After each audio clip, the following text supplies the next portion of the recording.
할렐루야, 주님을 찬양합니다. 우리 주님의 은혜와 평강이 넘치기를 빕니다. 오늘은 아멘 소리가 왜 작은지 모르겠습니다.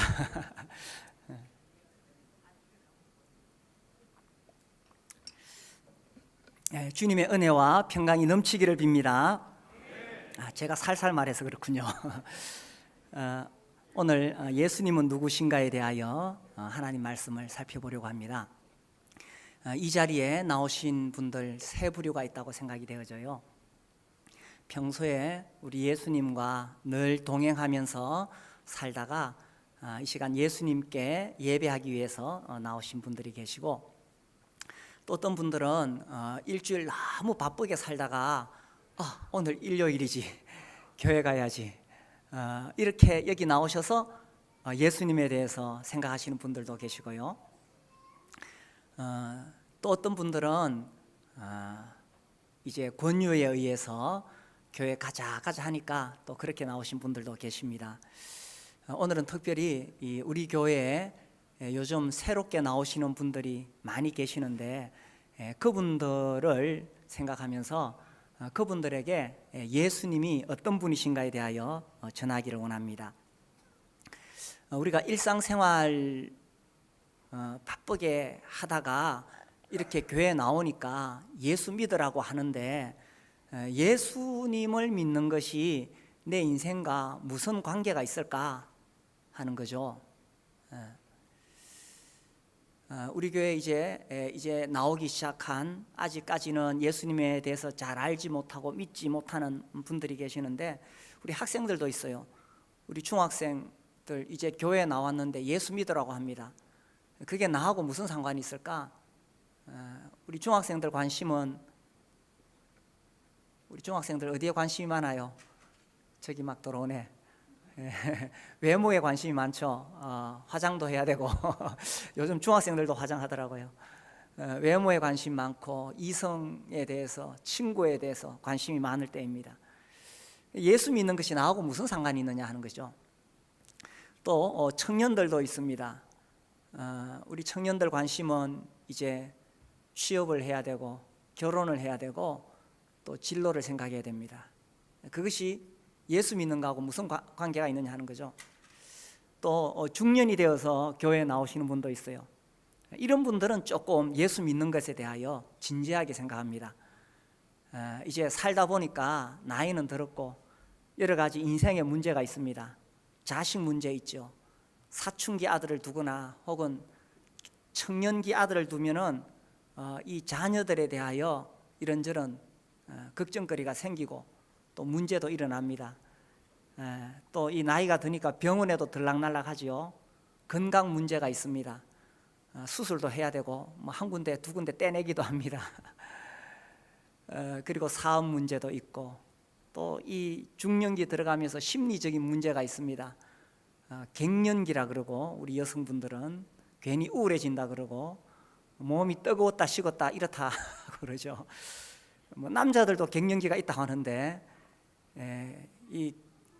제가 아는 이 목회하시는 분들이 남자인데 자기가 갱년기를 경험했다고 이렇게 이야기를 하더라고요. 아직 저는 젊어서 그런 건 없지만, 아무튼 이제 나이가 좀 더 들면 예수 믿는 것에 대해서 더 진지해질 수 있습니다만은, 아직 젊은 분들에게는 크게 연관이 안 될 수도 있습니다. 이 시간에 저는 예수님이 누구신가에 대하여 설명을, 하나님 말씀을 전하면서 여기에 대한 즉답을 드릴 수는 없다고 생각합니다. 지금 내가 처해 있는 문제, 우리 중학생들 외모, 친구 이런 것들, 과연 예수님하고 나하고 무슨 상관이 있느냐 하는 거죠. 그렇지만 이 시간에 제가 예수님에 대해서 소개할 때 들어보시고 예수님이 내 인생과 어떤 문제, 관계가 있는지 한번 답을 찾아보시기를 바랍니다. 오늘 우리가 성경 본문을 읽었습니다. 여기에 보면 예수님의 제자 중에 하나였던 베드로가 예수님에 대해서 소개한 내용입니다. 수제자라고 하죠. 12제자가 있었는데 그 중에서 특별히 예수님과 가까이 많은 시간을 가졌고 또 탁 드러나는 그런 제자였습니다. 그래서 수제자라고 하는데, 아무튼 이 베드로가 3년 반 동안 예수님과 함께 계속 생활을 했습니다. 함께 먹고 또 예수님 가르침을 받고 또 함께 이야기하고 오래 이 3년 반 동안 가까이서 함께 했던 그 베드로가 예수님에 대해서 소개하는 내용이니까 이 본문을 통해서 우리가 예수님이 어떤 분이신지 잘 알 수가 있습니다. 이 지금 배경이 어떠하냐 하면은 고넬료라는 사람이 있었는데 이 사람이 그 이달리아 부대의 군대 백부장이었어요. 장교였습니다. 하나님께서 이 고넬료에게 예수님에 대해서 소개해 주라 하는 계시를 내렸습니다. 그래서 이 고넬료가 이 귀한 기회를 놓칠 수가 없어서 자기 가까운 친척들을 불러 모았어요. 또 가까운 친구들을 불러 모았어요. 오늘 하나님의 말씀을 전해 주실 분이 우리 집에 오는데 다 모여라. 그래서 이 베드로도 그런 계시를 받았어요. 그 집에 가서 하나님 말씀을 전해라. 그래서 이제 그 집에 오니까 이 고넬료가 친척들과 가까운 친구들을 다 모아놓고는 베드로가 오니까 그 앞에 절을 했습니다. 하나님 말씀 전해주는 귀한 분이 오셨다고. 그러니까 베드로가 말렸어요. 나한테 절하지 마시오. 그러면서 예수님에 대해서 소개했는데 오늘 특별히 세 가지 측면에서 살펴보려고 합니다. 첫 번째 36절에 보면 만유의 주 되신 예수 그리스도로 말미암아 화평의 복음을 전하사 이스라엘 자손들에게 보내신 말씀, 이렇게 시작했습니다. 첫 번째로 이제 이 본론에 딱 들어가면서 베드로가 첫 번째로 딱 예수님에 대해서 어떤 칭호를 붙였느냐, 뭐라고 했습니까? 만유의 주 되신 예수 그리스도이시다. 사실 이 표현은 구약시대에 하나님께 붙이는 그런 표현입니다. 만유의 주다, 모든 이 우주 만물의 주인이라는 거지요. 이제 그 표현을 예수님한테 그대로 붙이셨어요. 예수님이 왜 만유의 주가 되시냐 하면 예수님 그분이 우주 만물을 창조하셨기 때문에 그런 것입니다. 우주 만물을 창조하신 분은 당연히 하나님이시죠. 하나님이 창조하셨는데 또한 예수님이 창조하셨다고 성경에 그렇게 나오고 있어요. 왜 주인이냐 하면 그분이 만드셨기 때문에 주인이라는 것입니다. 종종 또 사람들이 이런 질문을 해요. 이제 우리 교회 처음 오신 분들 입장에서 정말 이 하나님이 만들었어요? 이런 질문을 할 수 있게 됩니다. 지금 우리 교회에서 내년에 한 계획을 가지고 있어요. 창조과학회라고, 이 창조과학회 미국에서 시작돼서 여러 곳에 있는데 우리나라에도 한국 창조과학회가 있습니다. 그리고 이제 지역별로 있어요. 대구 지부가 있는데 그 대구 지부의 담당자하고 제가 통화를 했습니다.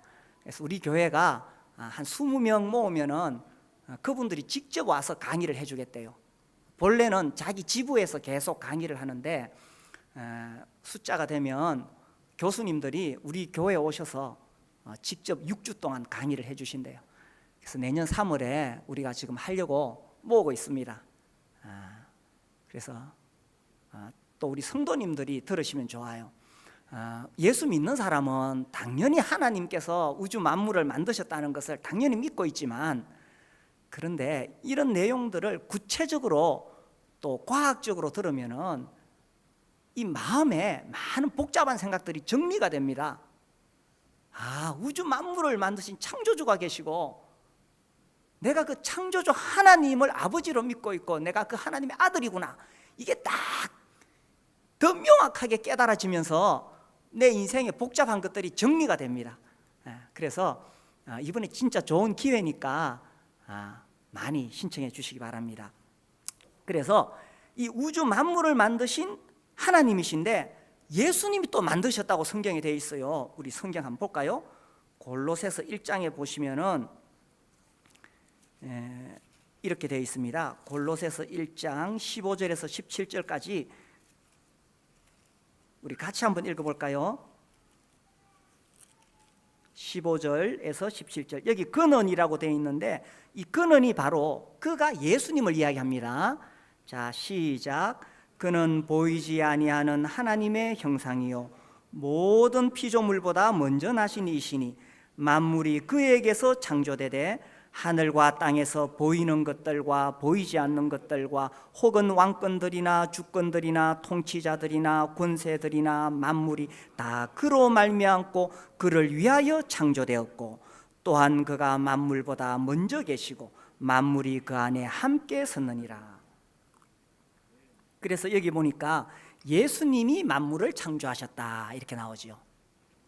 그래서 하나님은 성부 하나님, 성자 예수님, 성령 하나님이 계시는데 이 삼위 성부, 성자, 성령께서 다 이 만물을 창조하시는데 관여하시게 됩니다. 그래서 여기 우리 다시 사도행전 돌아와서 예수님을 소개할 때 제일 먼저 만유의 주이시다, 그분이 주인이시다. 왜냐하면 그분이 창조하셨기 때문입니다. 그런데 놀라운 것은 우주 만물을 만드신 그 창조주 하나님이 사람이 되어서 이 땅에 오셨다는 거예요. 그래서 37절에 보니까 곧 요한이 그 세례를 반포한 후에 갈릴리에서 시작하여 온 유대에 두루 전파된 그것을 너희도 알거니와. 이 우주 만물을 만드신 창조주 하나님이 인간의 몸을 입고 이 땅에 오셨어요. 그래서 성육신 이렇게 표현합니다. 말씀이 육신이 되셨다 이렇게 표현합니다. 이 참 놀라운 일이지요.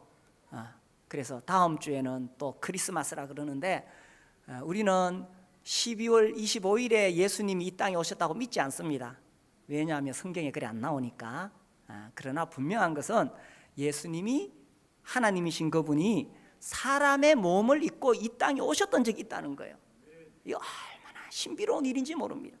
그래서 그분이 오셔서 어떻게 하셨느냐, 38절에 하나님이 나사렛 예수에게 성령과 능력을 기름 붓듯 하셨음에 그가 두루 다니시며 선한 일을 행하시고 마귀에게 눌린 모든 사람을 고치셨으니 이는 하나님이 함께 하셨습니다.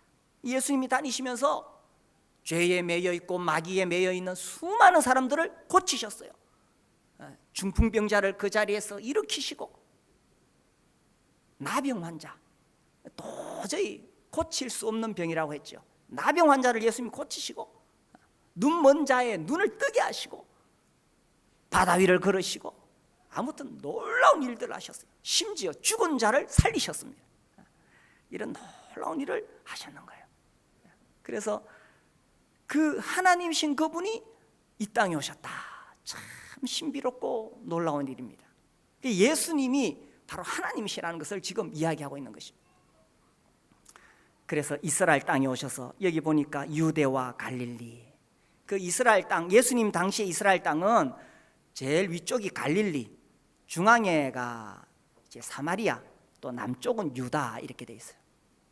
그 예수님이 갈릴리 가버나움에 거기 주로 계시면서 그 갈릴리 지역에 다니시면서 말씀을 전하시고 사람들을 고치시고 또 6월절이 되시면 이 예루살렘에, 유대 예루살렘에 올라오셔서 일하시고 그렇게 하셨는 거예요.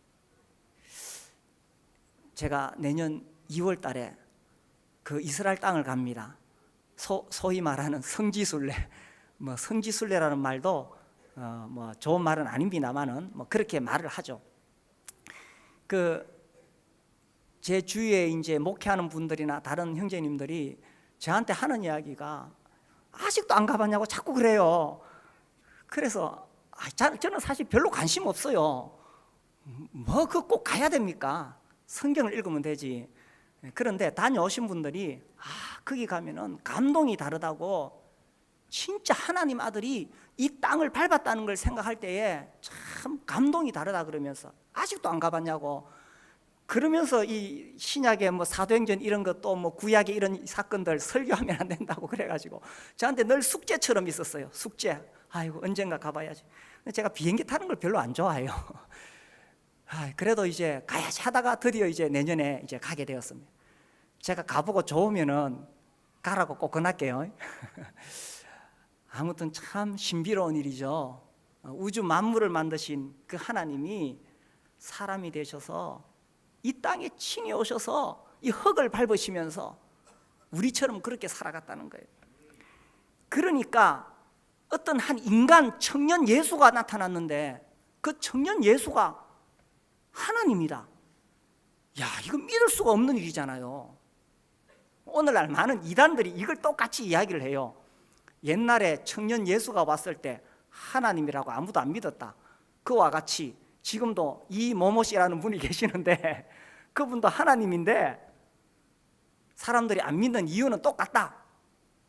이렇게 말을 해요. 많은 이단들이 그렇게 해요. 이참에 우리 또 한 번 더 해볼까요? 옆 사람에게 이야기하세요. 나는 신천지가 아닙니다. 이때 옆 사람에게 이야기 안 하시는 분은 제가 주의 있게 보겠습니다.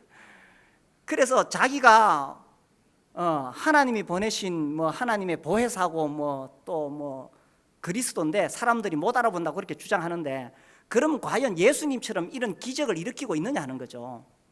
예수님 오셔서 그분이 하나님이라는 사실을 명확하게 보여주셨어요. 말씀드렸듯이 중풍병자, 나병 환자, 눈먼 자 다 고치셨어요. 죽은 자도 살렸어요. 그런데 우리나라에서 자기가 하나님이라고 했던 많은 사람들 죽었는데 안 살아났어요. 그래서 예수님 이 땅에 오셨을 때에 그 청년 예수를 하나님으로 믿는 것이 참 쉬운 일이 아니었다는 것입니다. 특별히 이것을 자세하게 다루고 있는 곳이 요한복음이에요. 예수님의 생애를 기록한 것이 마태복음, 마가복음, 누가복음, 요한복음, 사복음서가 있는데 다 특징이 있습니다. 그런데 이 요한복음은 예수가 바로 하나님의 아들이다라는 것을 보여주는 것이 요한복음인데, 그 당시 유대인들 입장에서 봤을 때에 이해를 할 수 없고 받아들일 수 없는 거예요. 아니, 우주 만물을 만드신 그 거룩하신 홍해를 가르신 그 놀라우신 아브라함의 하나님이 어떻게 인간의 몸으로 올 수 있느냐. 그래서 요한복음에 보면 계속 논쟁이 일어나는데 우리 한 장면 볼까요? 직접 보는 게 좋아요. 요한복음 10장에 보시면은 제가 읽겠습니다. 10장 30절. 나와 아버지는 하나이니라 하신대 유대인들이 다시 돌을 들어 치려 하거늘 예수께서 대답하시되 내가 아버지로 말미암아 여러 가지 선한 일로 너희에게 보였거늘 그 중에 어떤 일로 나를 돌로 치려 하느냐. 유대인들이 대답하되 선한 일로 말미암아 우리가 너를 돌로 치려는 것이 아니라 신성모독으로 인함이니 네가 사람이 되어 자칭 하나님이라 함이로라.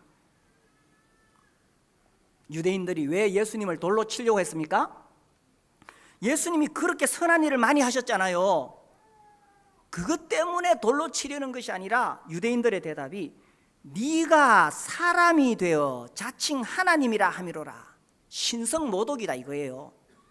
나와 아버지는 하나이니라. 그러니까 예수님이 나는 하나님과 하나이다 이렇게 하니까 이건 신성모독이다. 이렇게 해서 예수님을 받아들이지 못하고 돌로 쳐 죽이려고 했다는 것입니다. 그래서 요한복음에 보면 이런 논쟁이 계속 되어집니다. 그래서요, 예수님이 그 당시 유대인들에게 정말 알려주시고 싶었던 사실은 예수님 단순히 이 땅에 병자 고치러 오신 게 아니에요. 예수님이 정말 그들에게 알려주시려고 했던 것은 내가 하나님이다 이거였다는 것입니다. 이 사실을 믿을 수 있느냐 하는 거예요. 오늘 여기 계신 분들, 특별히 교회에 처음 나오신 분들, 이 사실을 믿을 수 있느냐는 거예요. 예수가 하나님 아들이라는 것을 내가 어떻게 믿을 수 있느냐? 예수가 창조주라는 것을 내가 어떻게 믿을 수 있느냐? 이 사실을 믿는 것이 예수를 믿는 것이라는 거예요. 제가 성경을 읽다가 처음에 이제 제가 성경을 이제 읽어 내려가기 시작하다가 여러 군데에서 놀란 부분이 있어요. 처음이니까 이런 내용이 있나? 그 중에 하나가 이 요한복음 6장 28절입니다. 요한복음 6장 28절 보시면은 그들이 묻되 우리가 어떻게 하여야 하나님의 일을 하오리까? 하나님의 일이 뭡니까? 그렇지, 전도해야 되지. 그렇지, 봉사해야 되지. 기도해야 되지. 이것이 하나님의 일이잖아요. 그런데 예수님이 뭐라고 대답하셨어요? 29절 같이 읽어봅시다. 시작. 예수께서 대답하여 이르시되 하나님께서 보내신 이를 믿는 것이 하나님의 일이니라 하시니. 우리 인간이 할 수 있는 하나님의 일이 뭡니까? 하나님께서 보내신 예수님을 믿는 것이 하나님의 일이라는 거예요. 우리 인간이 뭐 대단해서 하나님 일을 하겠어요? 내가 뭐 큰 봉사를 한다고 그게 하나님 일이겠어요? 내가 무슨 한 100억 헌금하면 그거 하나님 일 되겠어요? 그 하나님 일 아니에요. 우리 인간이, 피조물인 인간이 자기 목숨을 불살라서 하나님께 드린다 해도 그거 아무것도 아니에요. 뭐 우리 인간은 자기 의가 강해서 뭐 조금 교회 와서 하고는 그 남들이 알아주기를 바라고 내가 이런 일을 했는데 하면서 자기 의를 내세워요. 내가 이런 일을 했는데 자기 의를 내세우는 것이 악한 인간의 본성이에요. 그 하나님 일 아니에요.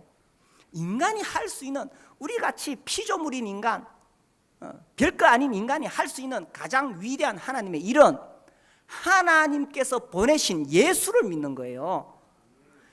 예수를 믿는데 어떻게 믿느냐? 요한복음에 나온 것처럼 그 예수께서 바로 하나님의 아들, 그분이 바로 하나님이시다. 이걸 믿는 것이 가장 위대한 하나님의 일이라는 것입니다. 오늘 우리 교회 이제 나오기 시작하신 분들 하나님의 위대한 일을 하십시오. 예수님이 하나님의 아들이라는 거, 이거 믿는 거, 이거보다 더 위대한 하나님의 일이 없는 거예요. 그때 하나님께서 나에게 성령을 보내주셔서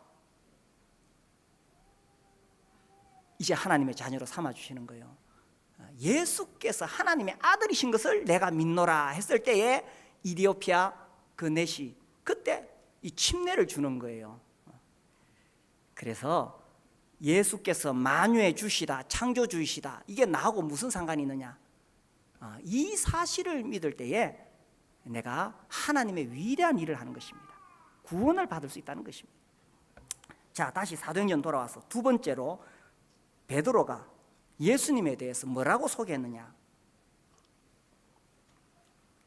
자, 39절에 보시면 우리는 유대인의 땅과 예루살렘에서 그가 행하신 모든 일의 증인이라. 그러니까 지금 예수님에 대해서 이야기하는 이 베드로는 3년 반 동안 예수님하고 같이 다니면서 다 봤어요.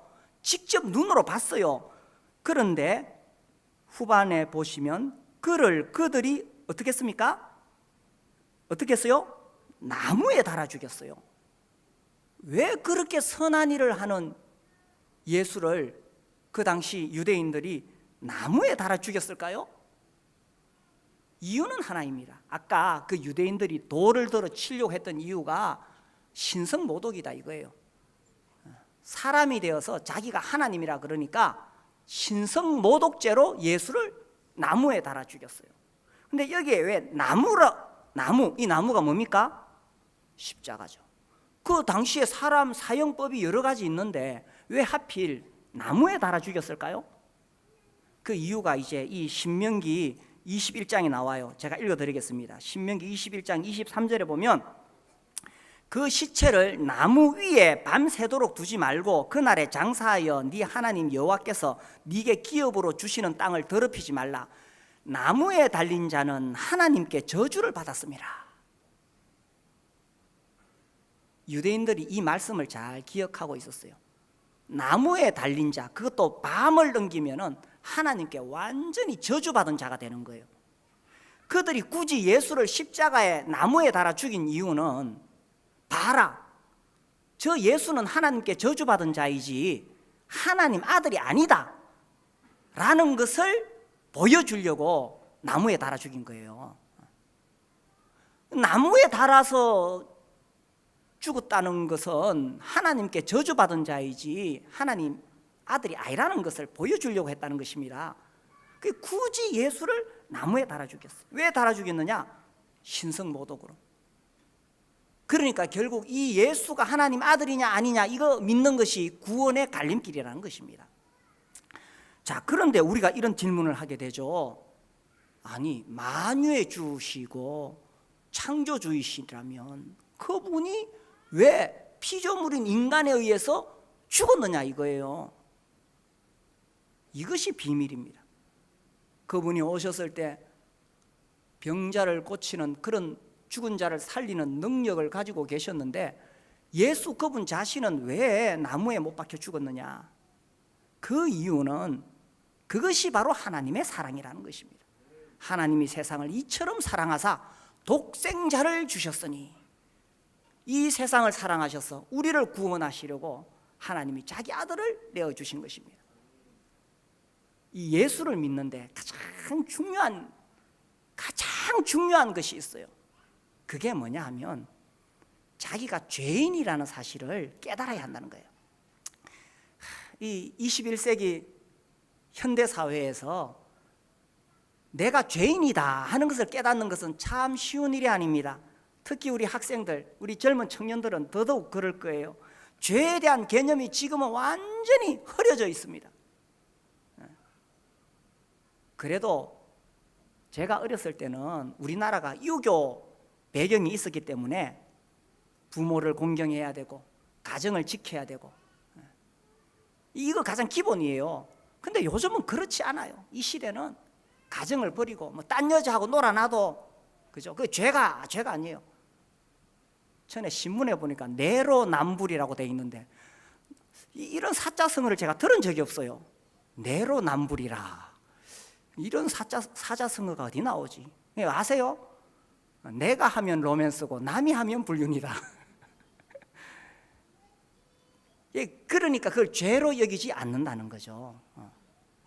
그래서 이런 시대에 자기가 죄인이라는 사실을 깨닫지 못하는 이 시대에 어떻게 예수 믿을 필요를 느끼겠냐 하는 것입니다. 예수님이 나무에 달려 죽으신 이유는 우리 인간의 죄를 대신해서 죽은 것입니다. 내 죄를 대신해서 죽은 거예요. 내가 무슨 큰 죄를 지었느냐? 그렇죠. 여기 우리 학생들, 내가 뭔 큰 죄를 지었느냐? 죄라 하면 성경에서 첫 번째로 우주 만물을 만드신 그 창조주 하나님을 섬기지 않는 것, 그 하나님께 예배하지 않는 것이 가장 큰 죄의 근본입니다. 두 번째는 우리가 우리 마음속에 온갖 더러운 생각들, 이기적인 생각들, 추악한 마음의 정욕들이 있잖아요. 특히 우리 젊은이들, 이 마음속에 음욕이 불타오르잖아요. 이게 죄라는 것입니다. 세 번째는 그래서 내가 행동으로 짓는 죄가 죄가 된다는 것입니다. 이 다 죄라는 거예요. 그런데 이 시대에 사람들은 자기가 죄인이라는 것을 인식하지 못하고 살아갑니다. 그러니 예수 믿을 필요를 못 느끼는 거예요. 예수님은 왜 십자가에 죽으셨느냐? 우리가 이 악한 죄 때문에 우리는 하나님을 만날 수 없고 이 죄 때문에 지옥에 갈 수밖에 없는 것입니다. 하나님이 우리를 사랑하셔서 우리가 지옥 가는 것을 원하지 않기 때문에 우리 죄를 대신해서 그 예수께서 십자가에 못 박혀 죽으셨다는 것입니다. 자, 그런데 거기서 끝나지 않았지요. 40절에 보시면, 40절 우리 같이 읽겠습니다. 시작. 하나님이 사흘 만에 다시 살리사 나타나시되. 이게 놀라운 것입니다. 나무에 달려 죽었으면 하나님께 저주받은 자인 줄 알았는데 사흘 후에 다시 살아나셨다는 것입니다. 그래서 이 예수께서, 청년 예수가 하나님이라는 사실을 어떻게 알 수 있느냐? 그분이 오셔서 수많은 기적을 일으키셨지만 그것과 비교도 되지 않는 참으로 놀라운, 그분이 바로 하나님이라는 사실은 이 예수께서 죽었으나 사흘 뒤에 살아나셨다는 것입니다. 예수께서 부활하심으로 그분이 하나님의 아들로 입증이 되셨다는 것입니다. 이 세상에 어느 누구도 죽은 다음에 살아난 사람이 없습니다. 예수님의 부활이야말로 그분이 하나님이라는 사실을 가장 명확하게 보여주는 거예요. 우리 주님은 잡혀 죽으시기 전에 계속 제자들에게 반복해서 말씀하셨습니다. 이제 그 유대 그 장로들이, 대제사장들이 나를 잡아다가 십자가에 못 박아 죽일 것이다.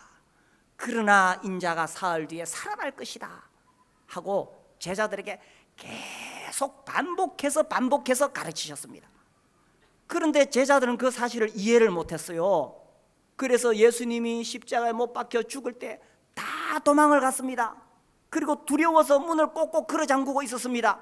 그러나 우리 주 예수께서 다시 살아나셔서 문을 꼭꼭 걸어 잠그고 있는 그 문을 통과해서 부활하신 그 신령한 몸으로 들어오셨는 거예요. 제자들이 그걸 보고 너무 놀랐던 것입니다. 죽었는데 어떻게 다시 살아날 수 있을까?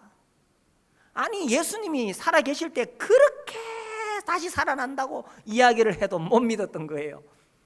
그제서 제자들이 정신이 번쩍 들었습니다. 아, 예수께서 참으로 하나님이시구나. 드디어 정신이 번쩍 들었던 것입니다. 그래서 그날로부터는 이제 예수께서 부활하셨다는 사실을 목숨을 걸고 전하기 시작했는 거예요. 그래서 여기에도 41절에 모든 백성에게 하신 것이 아니요 오직 미리 택하신 증인 곧 죽은 자 가운데서 부활하신 후 그를 모시고 음식을 먹은 우리에게 하신 것이라 우리에게 명하사 백성에게 전도하라.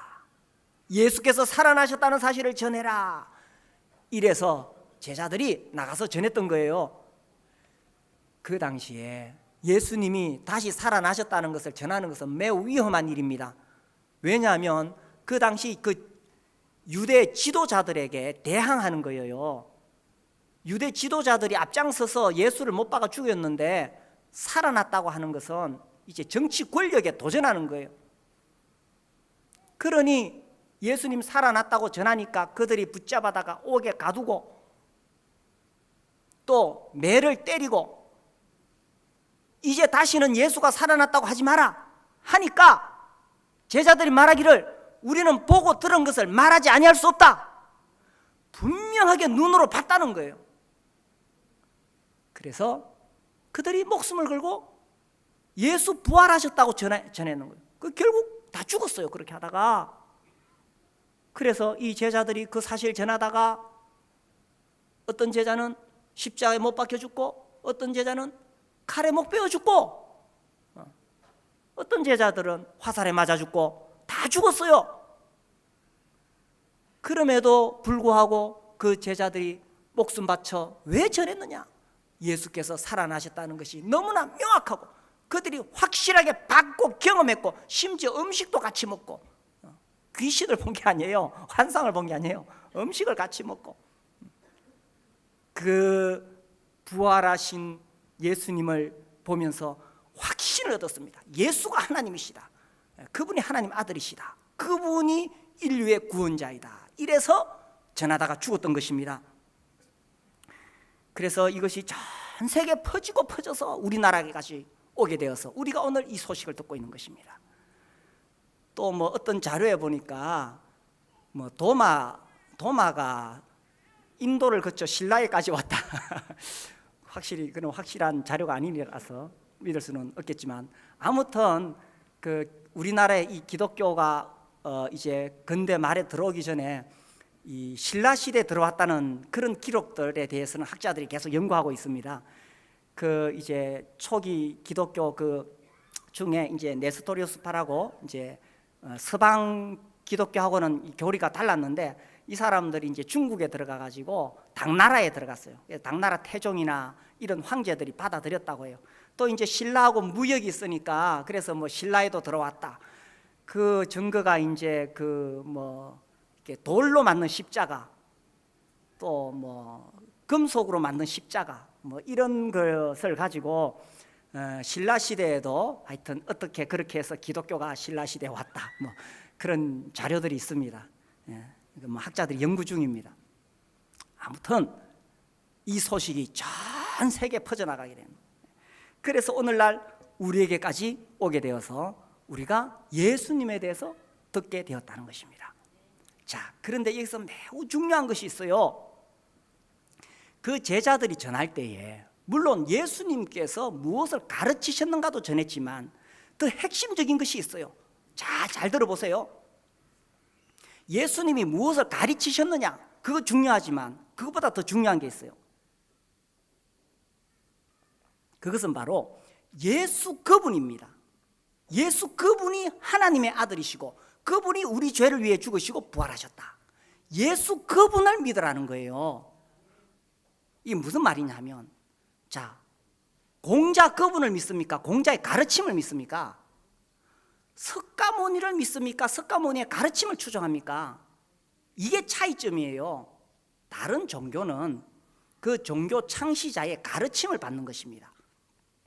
그런데 성경에서 말하는 바는 물론 우리가 예수님의 가르침을 받는 것이지만 더 핵심적인 것은 예수 그분을 믿으라는 거예요.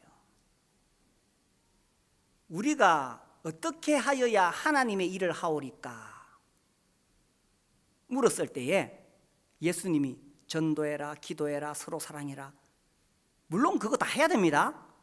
그러나 그 전에 더 핵심적인 하나님의 일이 뭔가를 하셨어요. 그게 뭐라고요? 하나님의 보내신 일을 믿는 것이 하나님의 일이니라.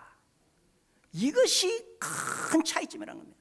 그래서 우리가 물론 예수님의 말씀을 우리가 잘 지켜서 순종해야 되지만 더 중요한 것은 예수 그분을 믿는 거예요. 우리 요한복음 20장 보겠습니다.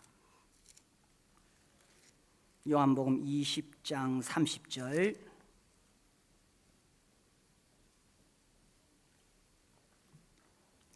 자, 같이 읽겠습니다. 30, 31절 시작. 예수께서 제자들 앞에서 이 책에 기록되지 아니한 다른 표적도 많이 행하셨으나 오직 이것을 기록함은 너희로 예수께서 하나님의 아들 그리스도이심을 믿게 하려 함이요 또 너희로 믿고 그 이름을 힘입어 생명을 얻게 하려 함이니라. 왜 이 성경을 기록했느냐 하면 예수께서 하나님의 아들이시다, 그분이 우리의 구원자이심을 믿게 하려 함이요, 그러니까 예수의 가르침을 실천하게 하려 함이요가 아니라는 거예요. 물론 우리가 예수의 가르침을 실천해야 됩니다. 그러나 더 중요한 것이 있는데, 더 중요한 것은 예수 그분이 누구냐 하는 것입니다. 그분이 누구냐 하면 바로 하나님의 아들이시다, 창조주이시다, 만유의 주이시다, 그리스도 우리의 구원자, 내 죄를 위해 십자가에 못 박혀 죽으시고 부활하신 분이시다. 그 예수님을 믿으라는 거예요. 그렇게 하면 그 결과가 무엇이냐? 내가 영생을 얻는다는 것입니다. 이것이 성경의 핵심이라는 것입니다. 자, 그러면은 죄가 뭐냐? 요한복음 16장 9절 이 말씀을 같이 봐야 돼요. 16장 9절 같이 읽읍시다. 시작. 죄에 대하여라 함은 그들이 나를 믿지 아니하며. 도둑질한 거 죄 아닙니까? 강도질한 게 죄 아닙니까? 그런데 예수님은 죄에 대하여라 하면 딱 잘라서 말씀하시죠. 그들이 나를 믿지 아니하며. 예수를 믿지 않는 것이 죄라는 것입니다. 예수를 믿는 것이 하나님의 일이요, 예수를 믿지 않는 것이 죄라는 것입니다. 그래서 그 죄 때문에 결국은 지옥에 가는 것입니다.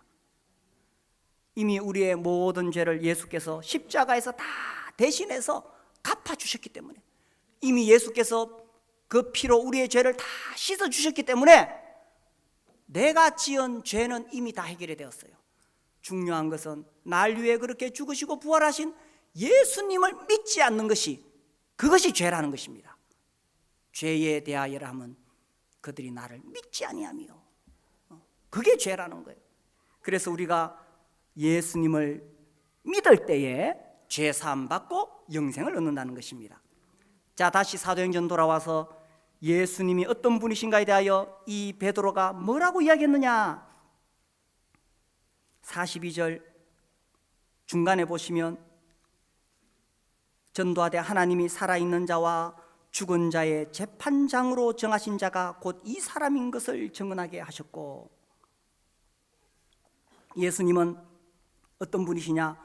살아있는 자와 죽은 자의 재판장이다 하는 것입니다. 살아있는 자와 죽은 자의 재판장으로서 예수께서 높고 거룩하신 보좌에 앉아 모든 인류를 재판하시는 그날이 곧 올 것입니다. 그분이 이 땅을 재판하기 위해서 곧 구름을 타고 다시 오실 것입니다. 우리는 예수께서 이 역사를 마무리하기 위해서 곧 다시 오실 것을 믿고 있습니다. 우리 귀한 하나님 말씀 데살로니가전서 4장 16절 17절에 보면 하나님께서 이렇게 약속해 주셨습니다.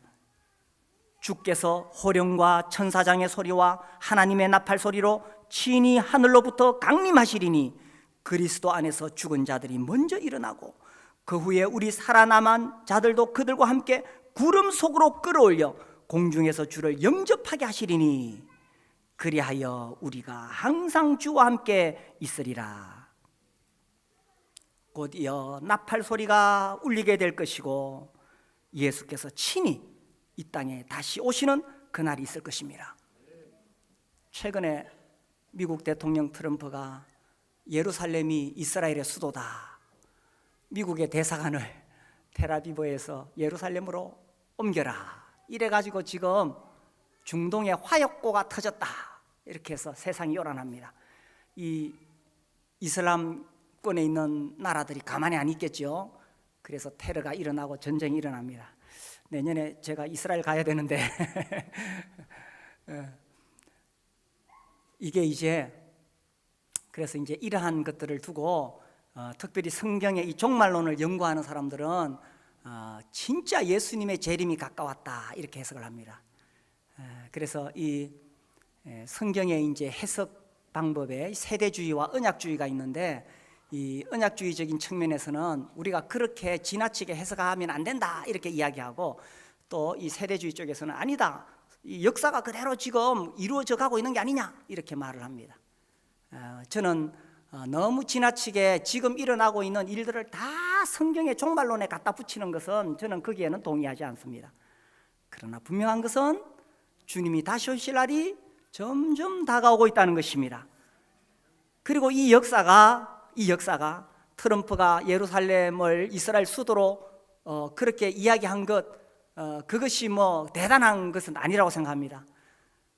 그렇기 때문에가 아니라 어쨌든 이 역사는 우리 주님이 이 세상에 다시 오실 그날이 점점 가까우고 있다는 것을 우리 주위에서 일어나는 여러 가지 일들이 계속 입증하고 있습니다. 계속 지진이 일어나죠.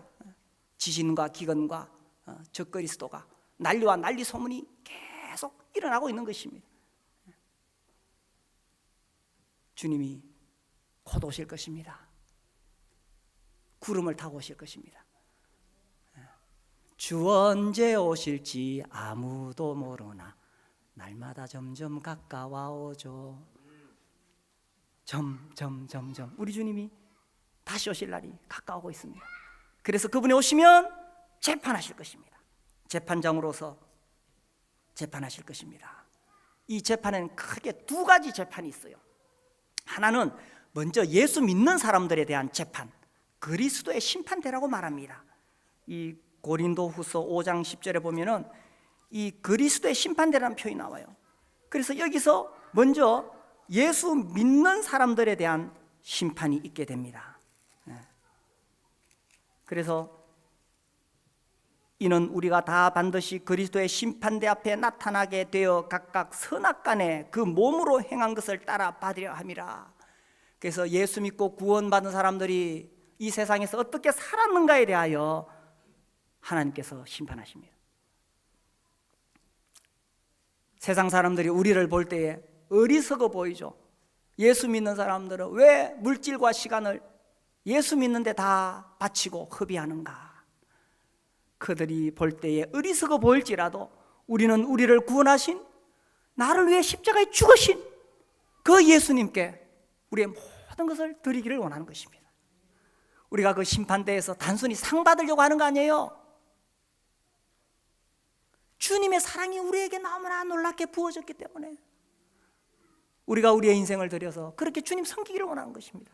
그런데 놀랍게도 우리가 그렇게 살아온 것에 대해서 주님께서 상을 주시겠다는 것입니다. 우리 교회 특별히 우리 어린이 또 청소년 교사들, 그 자기가 섬기는 그 어린 양들을 위해 섬기고 기도하고, 또 우리 목자와 목녀로 살아가시는 우리 형제자매님들, 자기 시간과 물질을 투자해서 그렇게 그 목장을 섬기고, 어리석어 보이죠. 그냥 적당히 믿어도 되는데 왜 저렇게 믿는가?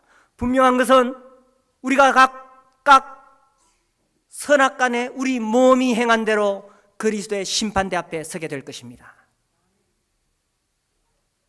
그래서 주님을 위해서 살았던 사람은 우리 주님의 큰 칭찬을 받게 될 것입니다. 잘하였도다 착하고 충성된 종아. 그러나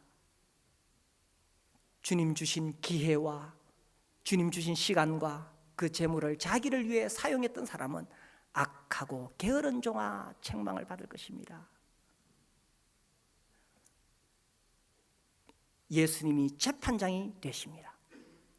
또 두 번째 재판이 있습니다. 이 두 번째 재판, 크고 흰 보좌의 심판. 거기서는 이제 구원을 받았느냐 안 받았느냐, 예수님을 믿고 생명책에 이름이 있는 사람은 천국에 갈 것이요, 생명책에 이름이 없는 사람은 불못에 던지게 될 것입니다. 그 재판이 있다는 것입니다. 그래서 믿지 않는 것이 죄요, 예수를 믿는 것이 하나님의 일이 됩니다. 그래서 43절, 그에 대하여 모든 선지자도 증언하되 그를 믿는 사람들이 다 그 이름을 힘입어 죄 사함을 받는다 하였느니라. 이제 이 예수를 믿을 때에 예수께서 십자가에서 우리 죄를 다 갚아주셨기 때문에 예수 믿는 사람은 그 이름을 힘입어 죄 사함을 받는다. 예수님을 믿는다는 것이 무슨 의미냐? 이제 결과적으로 죄 사함을 받아 천국에 가게 된다는 것입니다. 우리 여기 아까 제가 중학생, 청년 또 중년에 드신 분들 예를 들어서 말씀드렸는데, 예수를 믿는다는 것이 나에게 무슨 의미가 있느냐 하는 것이죠. 이 땅에 살아가는 동안에 우리가 수많은 시련을 겪게 되지만 예수님을 믿는 사람에게는 예수님을 믿는 믿음이 있기 때문에, 이 땅의 삶이 다가 아니기 때문에 그러한 시련을 넉넉하게 이길 수 있는 믿음이 있다는 것입니다. 예수님 때문에 많은 주님의 제자들이 핍박을 당했어요. 목숨을 잃었어요. 저는 최근에 이 아나베프티스트 재침례교도라고 하는 이분들의 역사에 대해서 책을 계속 공부하고 있습니다. 그들이 유아 세례를 반대했어요. 그리고 예수님 믿은 사람에게 침례를 줘야 된다는 것 때문에 쫓겨다닙니다. 여기저기 쫓겨다니고 재산을 빼앗기고 심지어 불에 타 죽고 참수형 당하고 물에 빠뜨려 죽고. 그런데 그렇게 하면서도 왜 자기들의 믿음을 지키려고 했을까요? 이 땅의 삶이 다가 아니니까. 이제 재판장이신 예수께서 오실 때에, 그 재판장 앞에 서게 될 때에 정말 자기가 받은 그 진리대로 살한 것에 대해서 예수께서 재판하시기 때문에 예수님을 두려워하는 마음으로, 또 예수님 사랑하는 마음으로, 또 이 땅의 삶이 다가 아니기 때문에 그들이 기꺼이 재산을 바치고 목숨을 버려서 그 믿음을 지켰던 것입니다. 예수님을 믿는 것이 오늘날 이 시대를 살아가는 우리에게 어떤 의미가 있습니까? 우리는 이 땅의 삶만 보는 것이 아니에요. 저 높은 하늘에서 이 땅의 삶뿐만 아니라 영원을 바라보는 사람들입니다. 그래서 우리 여기 목자 목녀님들, 또 우리 주일학교 청소년부 교사들 섬기다가 어렵고 힘들 때에도 우리가 꿋꿋하게 그 길을 갈 수 있는 것은 이 땅의 삶이 다가 아니니까, 영원하신 재판장 앞에 우리가 설 날이 있기 때문에, 그래서 그 예수를 믿기 때문에 우리가 어떠한 시련이 오고 유혹이 올지라도 꿋꿋하게 버텨낼 수 있는 인내가 우리에게 믿음을 통해서 일어나게 된다는 것입니다. 지지난달인가 제가 이 장례식에 갔다 왔어요. 저보다 나이 한두 살 젊은 형제님인데 암으로 먼저 갔어요. 그 형제님이 병원에서 암 진단을 받고 그 교회 목회하시는 형제님 앞에 와서 무릎을 꿇고, 형제님, 제가 형제님 말씀 잘 안 듣고 불순종해서 죄송합니다, 이렇게 이야기하고, 형제님, 우리 가족들에게 복음 전해야 돼요. 나는 천국 가는데 우리 어머니, 내 동생, 우리 가족들에게 복음 전해야 돼요. 그렇게 마지막에 복음 전하려고 애를 쓰다가 마지막 주님 나라 가는 날까지 찬송하며 그렇게 주님 나라 갔어요. 제가 그 장례식장에 얼마 전에 갔다 왔어요. 죽음도 두려워하지 않는 사람들, 예수 믿는 사람들입니다. 우리에게 예수님을 믿는다는 것이 무슨 의미입니까? 날마다 우리 앞에 수많은 유혹이 있고 시련이 있는데 이 땅에 살아가는 우리에게 예수님을 믿는다는 것이 무슨 의미입니까? 제가 무슨 적극적인 답을 주지 않을지라도 이 예수가 누구신가를 발견하게 될 때에 우리가 예수 믿는 가치를 발견하게 될 것이고, 또한 예수 믿는 그 믿음에 기꺼이 헌신할 수 있게 될 것입니다. 우리 형제자매님들이 참으로 이 예수께서 누구신가를 깨닫고 예수를 위하여 자신의 모든 생애를 드릴 수 있게 되기를 바랍니다.